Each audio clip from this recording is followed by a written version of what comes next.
Професионалните екипи на јавното комунално предпријатие Гостивар и јавното предпријатие Водовод и канализација Скопје изработуваат план за повторно ставање во функција на Гостиварскиот водовод. Планот предвидува континуирани контроли на квалитетот на водата на неколку јавни точки, додека министерот за здравство Сашко Клековски нагласи дека снабдувањето со вода ќе биде обновено само откако ќе се потврди дека таа е целосно безбедна за употреба. Во меѓувреме Министерството за здравство побара од Центарот за јавно здравје да ги достави сите мостри од вода земени во текот на годината, заедно со датумите и соодветните локации.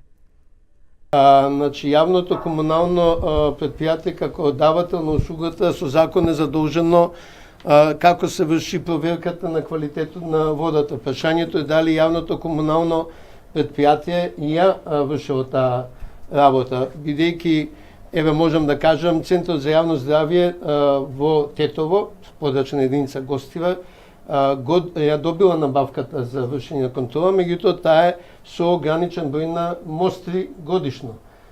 И во рамките на тие мостри годишно, Центарот за јавно здравје ги земал мострите. Ние сега ги анализираме резултатите и местата кај што се земани мострите, бидејќи тоа ќе биде потребно и за планирање на следните чекори.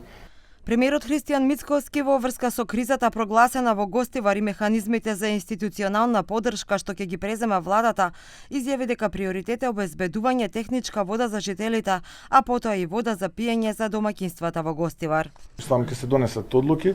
Важно е сега, откако полека но сигурно работата се превзема после летаргијата која што имаше општината од страна на државните институции, да обезбедиме најпрво техничка вода, а потоа и да обезбедиме вода за пиење. Останатиот дел постапува обвинителството, сите оние кои што се одговорни за ова ќе треба да бидат сослушани и нормално да се превземат мерки против истите. Веќе 3 лица се идентификувани како такви.